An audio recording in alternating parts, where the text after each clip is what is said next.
Because if the money is too much, if you look at your children, the money, una get the will. Why you people are still alive? Una their will. This thing is unacceptable. Can you keep quiet? Your mother, Burukina for Wekuna, Obuna Nemu Dindo now. Where's in Amukoria here to a Seburuma about one day? Can you say about one day? Oh, pono property kana azo nke bute na diobala ati na mama ya ba shawo nya bu diobala na eti nwunye nwanne ya nwoke ife nwunye nke diobala atiri mama nke nwoke na ozo ụmụ ya azụ a na-akọwa na nwunye nke diobala anubugodi na onwere nwa mụtara ebe ahụ na okpo ya wee bi ije di ebe ndị nwunye di ya na-agbanya bụ nwatakịrị na-amụtara ya n'ime mgbuke na diobala atiri na mama ya ti obodo oyibo nata na okwo owere mma wee gbuo ya na ya na nne ya na ụmụnne ya na-azụ ụlọ ote na ọma mpụkwa n'ụlọ ahụ na ole eti na-egbupụrụ ya n'ozu hey unu ya bịakwa ka unu nụrụ ọkwa onye mụta na ebe onye amụtaghị na ebe onye jidekwa ego rikwa nwa utonyite ọbụna turela ada nkote eliri enu n'aka na ọ ya akpatanwu nke ya na ụmụ ya ri aga ogoba kwafa. A particular young man and his wife that came here, that was last week actually, and complained of ill treatment from his eldest brother, and their mother equally complained that the first son is giving her a hell of trouble.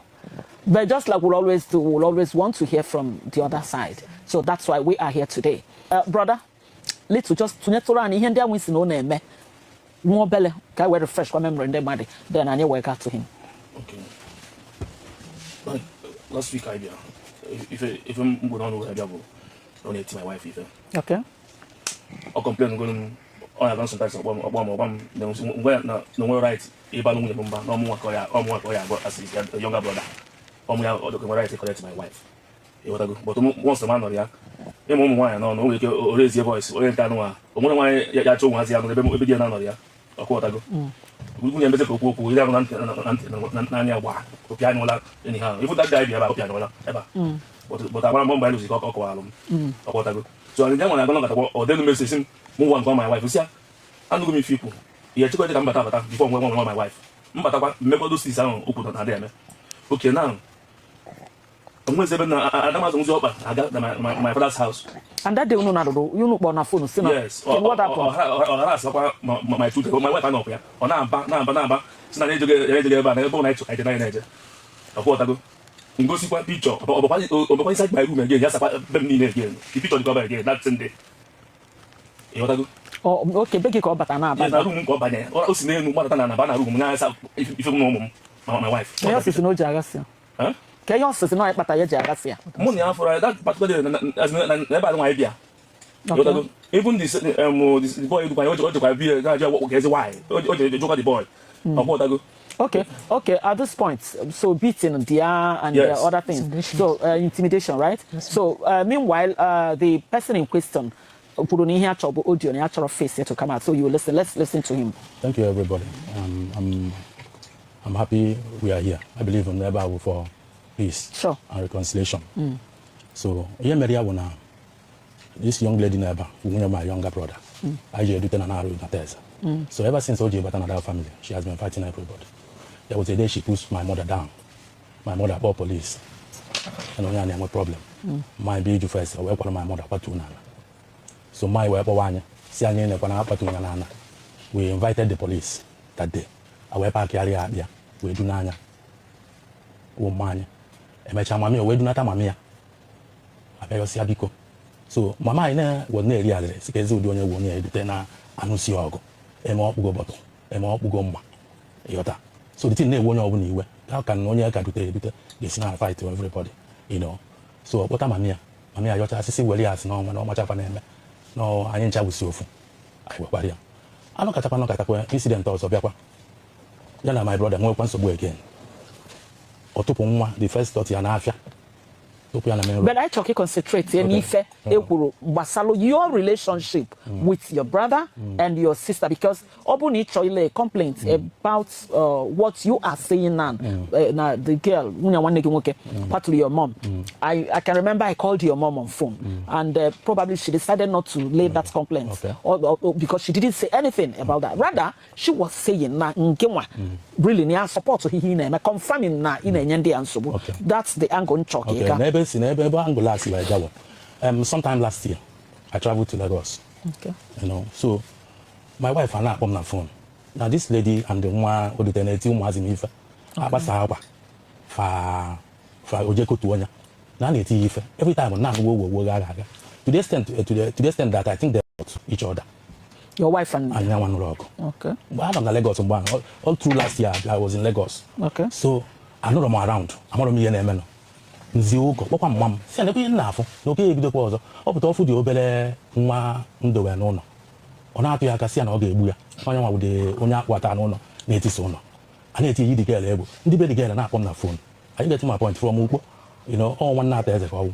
And up on the phone, now I'm seeing the one. If one won't near people one night as yes, yes, someone not as a cobble. I did one, yes, she's my wife. And she married to another person who didn't work, I married her. They are bearing, but no one not as a Napoleon first. And don't you book. Let's be factual. The urban name. You know. So, make it easier. More aware during December time. More aware. Nata. Are you getting my point? I think I'm every day. I was a CIF. I was a put near my son had to go to for several times. I would do to the death in idea bath. Unebi, can I know how your house is? Or how many story building? Oh, just a duplex. So in one. In one. Can I put one? I've been in. How have been? So can you hear that sitting and I see from any passage of IC Agapa. Or the only anything disease. You can come out there. Are you getting my point? So to the extent I just put up my son, I can go to Gilead. I'll be spending money and I see no if on a Nana. Manika kwa madam o akaba rofo na onu enu ka ha na egwu debe egwu rapu ndi bi na na he bi na. No, obu me ekunu na afu. Ana agbada takwa na ana. Yotago. My son sometimes na agbada mo gba na gada ase. When me see my wife, nye kwezi na ka my son na agbada ta. Ya rapu ya na enu. But mpokwa umwaka you don't know when aga eje gbada takwa ana. Mo wonu ko masakini na abo melon. Ike na nwunye nwanne gi nwere open confrontation. Onwenu be mbosi mu na nwere open confrontation mu na nwere owu na. Mbosi nwa bia zapụtara ife zapụta n'iru nke m iru nke gecha misi n'unu bi n'elu na my step nsi hapụ n'iru m ya na my step you can people can come you see for yourselves so the thing also happen here ọ dịka ọ na-emezi ya intentionally because okwu that na mgbe m na exchange words na mụ nwa ọzịza ya nwa nwere obibi ọnwụ si pure water or liter the whole compound ụmụ ya liter si everywhere nne negati nsị ka mmadụ dị anụ n'onu m totalizer si everywhere ficha. To the extent that now, money entrusted me with a fridge. Are you getting my point? So, my same muna oche that's downstairs, that stairs done. Yeah? So I know that my brother. Are you getting my point? Name my brother. Oje sinazo, je pakaba bogote nenu. Je bawa room my mom. Je brew the fridge. Ojiki. Je brew the fridge. Je lesson model. So my web at Christmas. Where some more even I didn't even know. I was in my son actually getting interest in the room. But when I went here, no one met one man some of my poor make when I go back at the room where they were apprehensive. But I might get inside the room where we won't free charges. My web about Mumba. Since they can make allow work. Only we how do I allow okay to be messing up in this compound? Are you getting my point? The same your mom na I'll call her. So about Mumba sim where was the key where what you were disturbed. How about you was on the step and the palo? Because my go TV of almost 1.something million. Edwin Apalana. Baba, woman. Abakauzo na aban. Uru TV. Nta hezuro. Onye nka abata one night. Room ya hezuro. Oje na palo. Amara mi ya na AC me. He said the house ba anya gbawa ọkụ. John name ifa na agwaga. He said the house of. Ha bo so rap my son n'enu. Ano si n'ebe nọ na anwụ mmanya na ya na. Ogbara ọsọ bịa pantere si na ụlọ na-agbakọ n'ụlọ okwe again entrance if I mere ife ahụ na asị na ụlọ ọgbachazi ọkụ akụtuo the house. He hasn't been jealous of that because of say no feeling that no more inherit that property. Are you getting so wezi area that's no na nwezi ihe o kwezi emetụ aka ọ mụ anyị bụ onye engineer sim na mkpọchi area that palo gbachi area enu. At this point I don't know what else to believe because you've been talking and mentioning your mom's name as your witness. With verified facts, your mother, we called her on phone the last time. Please, can I have your mother's number? Those things, only also. But Christmas, I think mine is a filling station. I don't. Excuse me, I don't know. She never gave me Allow him. She never gave me any money to eat. You know what they were moving. No rent. Never for saying onya na nke m na nwere moto na na-eme oje mepere fa shop na nke barista Udene Gbona na village yotago ngwesi mamo na I don't support the idea of my wife opening a shop in a village ebe owu ya na na mafugo ka ha si wuru kata okay erurukwa dia ka ha no work na ma ba iro the idea obu na oge nya ya nya yota mwe gwerukwa my money nwuru ta na Lagos are you getting my point we mepere nwunye shop no ya ago manye tiri ya 1 naira egwepuru shop na filling station nya ya wonu udo we keep on your your mom because I can't even answer ya wonu udo chele ngwepuru ma the shop nke ekwesiri inya m nyekwu onya ma ya wona peace rene werukwa filling station ebe na ele mmanya omo isom dozi azu ebe afu I brought in almost 2 or 3 million naira we fraud yana Mana Kedonye went to filling station. It's all my dad and my mom. You know, channel are you getting my point? So where dozie the place? It's in Lagos nata. Mfuko si eme the filling station. Na onwere ngwa afia okpere. Mburu moto ngo almost 2.something million 2015 we bring. Excuse. Hello ma, ke kime? Hello? At the moment. I in fact try to do the needful so that now by the grace of God, only one will be protected, your sons and their wives will be protected. But one thing on about that your first son witness and I not keep a witness here and all that. I'm asking what to believe. But you witness yeah what? Or say na witness the girl on able witness ya na nwunye nwake nke pụọ no the very stubborn no na anuso kioko na everybody is complaining against her na yeti nuru the girl ife na ye menuru ha intimidate right na able witness no the ka ha na ade na even this ya uno ya bochielo gino so ihe ọ na-akọ nke dị iche na isi akpochie pala na ya then mgbe o buru fridge na from your room n'elu so man the case I know like I told you but you intimidating your younger brother. I intimidated him. Yes. Yeah, I'm not a witness. Number one, also now okay this stubborn. Okay has never been a saint since Obia. And we do that if now initially when your name Melonian how dear, then the anap. Ubonabo can't see good yet. Can you go order? When I come body people of your them. The way you have another bend there. And you get another. Why? Stubbornness, not here. Only on extend there too. What can I want? One of your about now, demon, I don't know what she wasn't doing anything, she needed the money. One can and yet too. Okay. Adriana. So, only the about but she was that, stubborn. Okay. But no one. When my power was I will never go near Ubolu. Okay. I look near Monayo. So, man, this last time on come for the past 3 years. Only only 2 of them. He has never extended it to anyone except the husband. Only 2 okay. So, come on entirely open a munye. Opening a munye doesn't extend it. Then when the ever there was a time, no. When you find Kabelabia, sometimes, or that they make cleaning. I told me, cleaner, a woman when they are for over 10 years. Although this is what one is, yes, I'll be honest about that. Then I clean along my petrol station. Over the lower station, I'm not a cleaner. So, at the time, I was saying, I want to take a salifa. No, what will you be known? At the time, we don't know because we can't hold the fella. We don't know South Africa and Kebia. This out, the chair bound. If I never know, Lagos will be all his life. So, I'm going to money at the Bama. What can I have to need to chance? Even my last baby girl, we are the money happy. So, from your own, as a mother. Okay. Direct business with. We clarify you got that particular one. Yeah.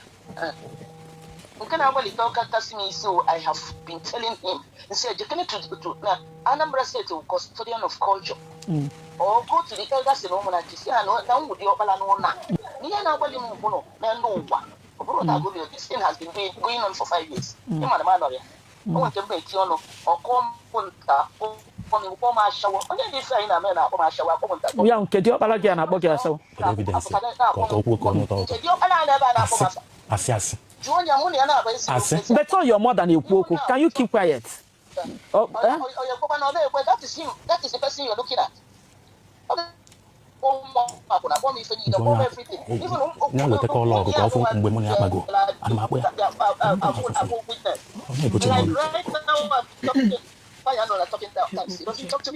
Gina diokpala gị, he doesn't talk to you. Name hang with my voice. Na akpo ya na phone. I don't pick my call. Listen, he doesn't pick my call. So can you check him? I'm messing this stage. For the past January, so February,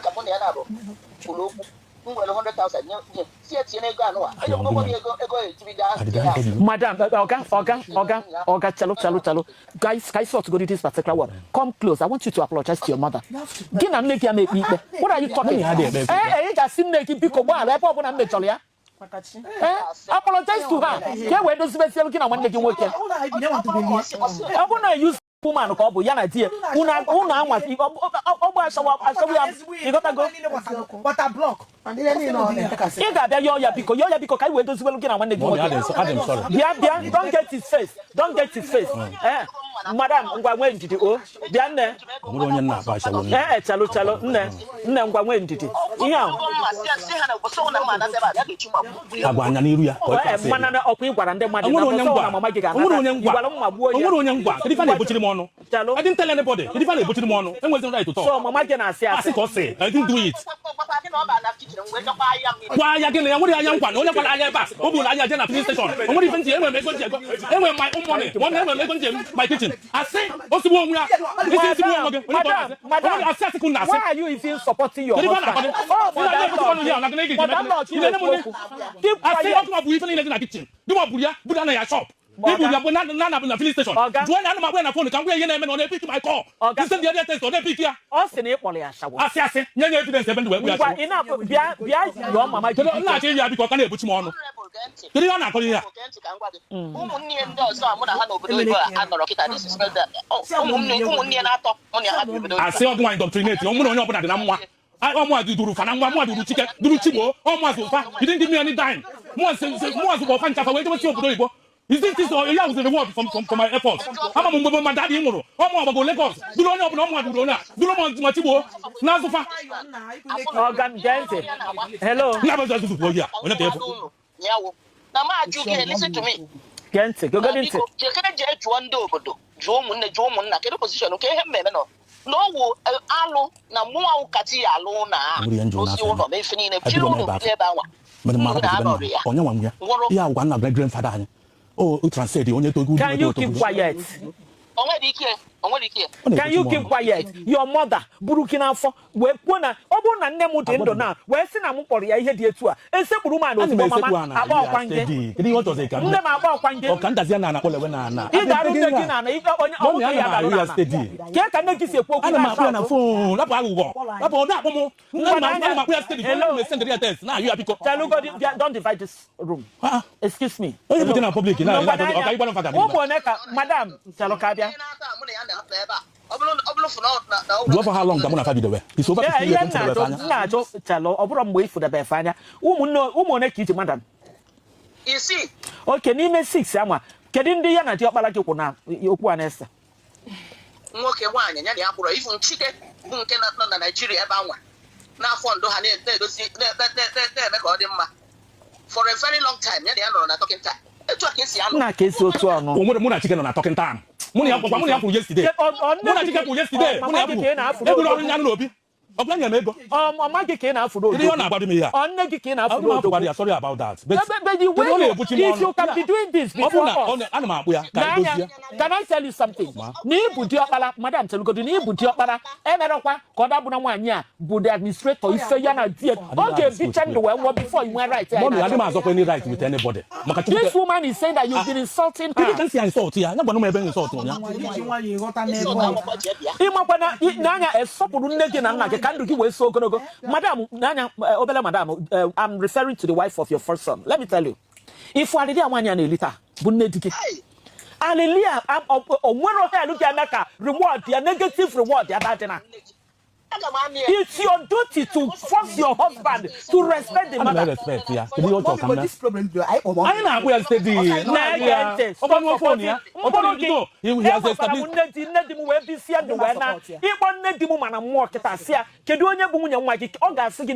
respect. That is. And then I can be a family. He can appeal to your husband. Did I give them? I say, what can I give them?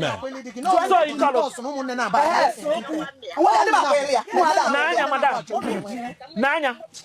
Oh, Jesus. I don't know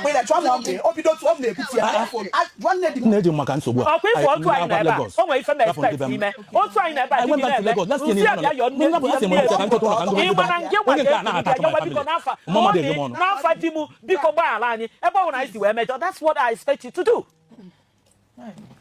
You get come on, you see when I thought one yana dear, which I hear now, 1 hour or digilo. Good. Filling station on Kediki. So why will I not come down?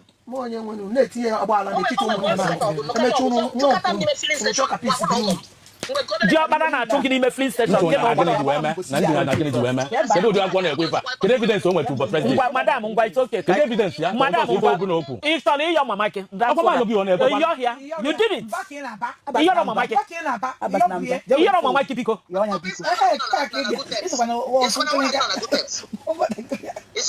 It's not about woman witness.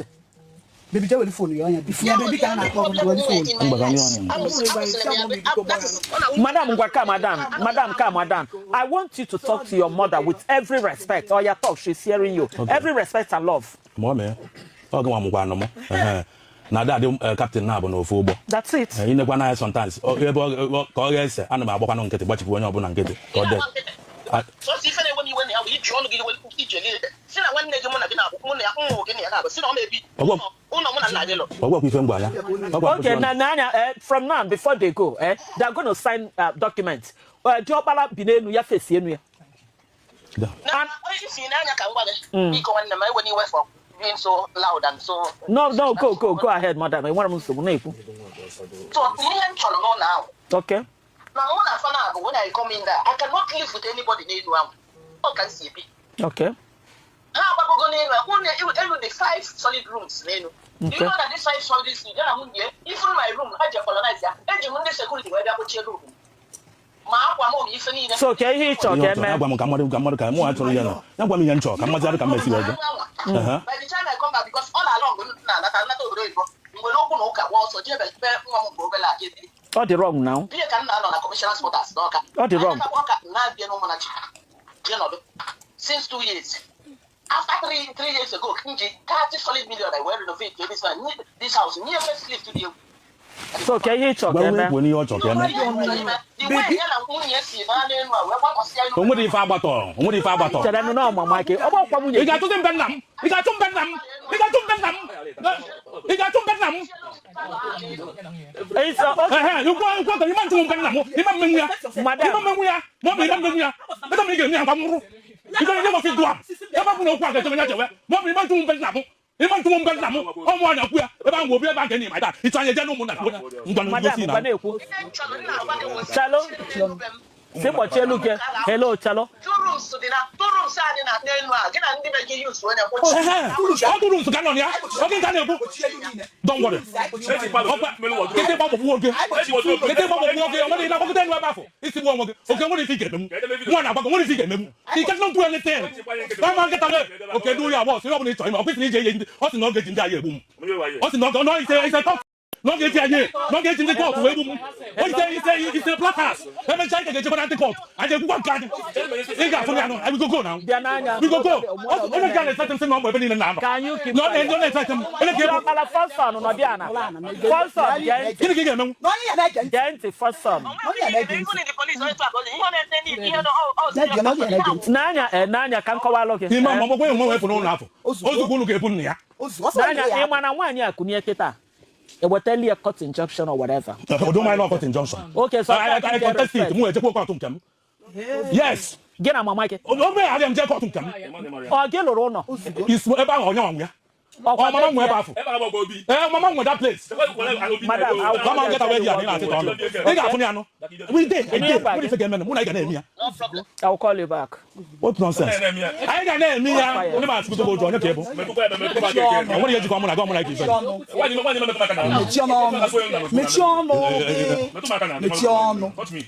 Hello. Ihe nke a ọ dịba go to my like one bit. The other day I was saying something about first son. Onye anọrọ nwere ike ọ na misunderstand ife na-ekwu. You see the practical aspect of it now. Nwanne gị nwere right property ya na die until obi si ndị a wee na contest ya. I contest go dey ekwe ihe bụ isi Mike check out. O si otu ọmụ na ọ ga-atụpụ nnu. Okwuru ta she never said. No, she never said that. She never said that. They don't sit on bed now. They come na madam of my in my pocket na madam of. Open na madam ezigbo. On na atumo mu have been living out of Lagos last year because of this one. Oga gente enwe rules and regulations enwe law na aka ite obodo. And the open use the law. You may insist in it. You go to prison. Law and go to the mom. You gotta go. So don't behave as if they were a law. You're waiting for the law where your mom is. Instruction your mother. You're waiting for the law. Your mother cannot no more can afford or complain any because of the property. Say on the call. What the call. Now that you're calculate. Now she's going to my elder sister dear to no. The other my elder sister my dear to no. Who will come over? Or then I'm going to get you.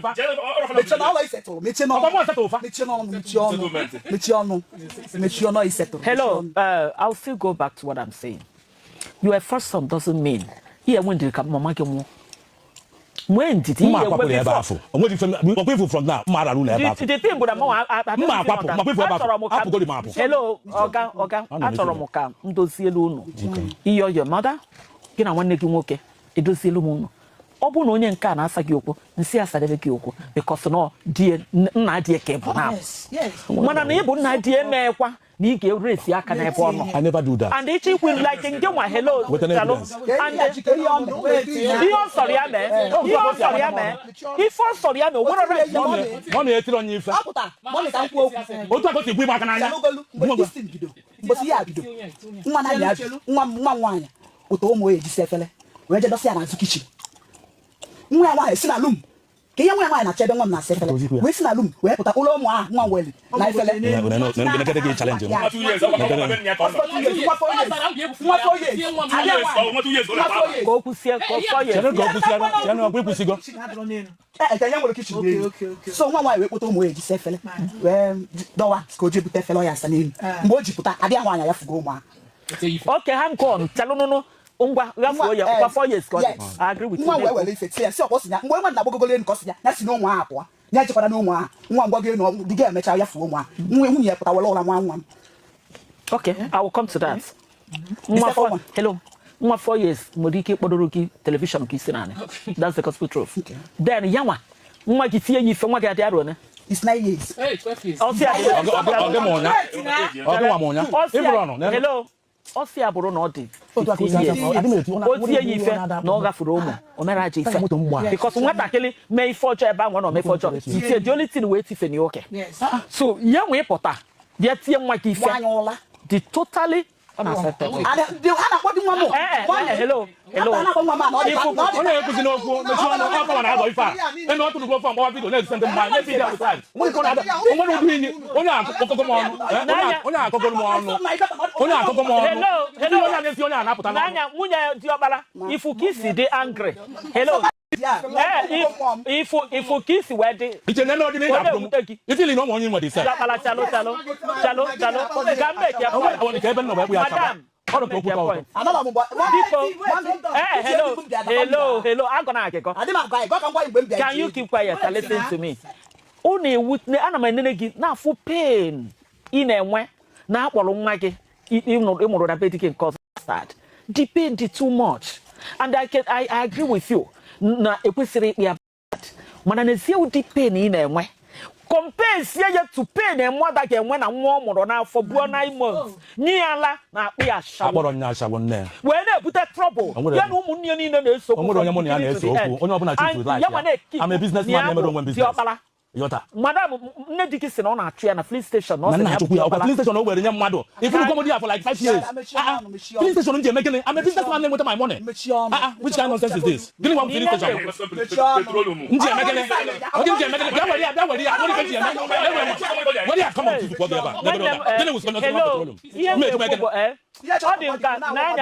If I see your mother, I must see a letter and telling you. Who are you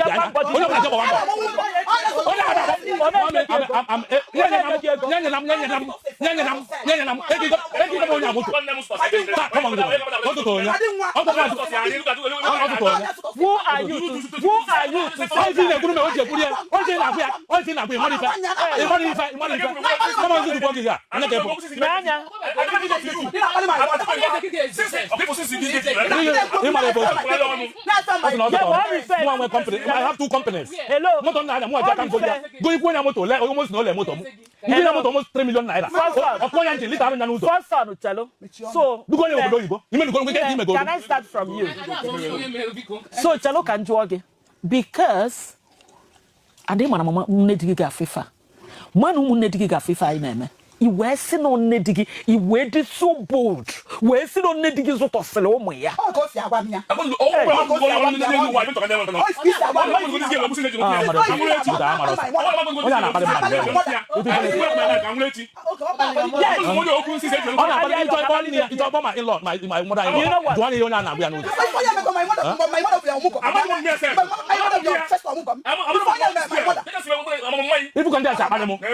Okay, at this point, electricity bill or that. It doesn't come to top. Taking the bill. Sumo. How maybe see one in the family. Your step to the for real. If you are sick, I be get a CP. So first son, you know what a responsibility. You check on a family, and not even though it's the real man. Munya Giaman Rani Ruki, Western and Nekis of Saloon. If you're a real man, what we some can up, but one can Munya and Nikan European public domain. Western and Mamuroke. So Saloon. No, not useless, including your mother. Hey, she has insulted you and insulted your mother. Can I tell you something, Madam? You were all. Duru dikikija chokata, unuche apna. Nke eba kitanga puno. Unebo te mo ke do sie lu no we bia ba. But I'm going to support your mother-in-law. Konyo nyona akaludia. She has the right to do that. I committee, the man of the court together. I'm going to support her. Later, you give me your mother's number. I think I have her number. All money, let property. You see, I will able to get the oh, metallic of ma, Natoya, Sianam. Manisi, when you see, let's see a gecko. I don't see them. I'm going to wait to work.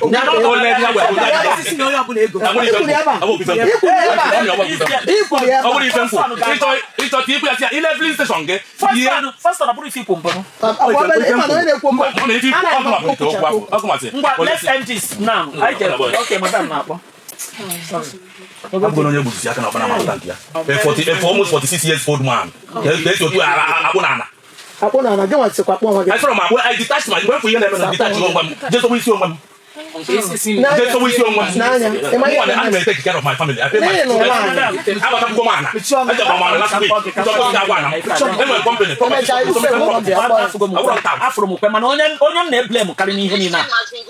Madam, I will call you on my I will call you when I'm able and I will tell you what yes, I will call you. Expect my call.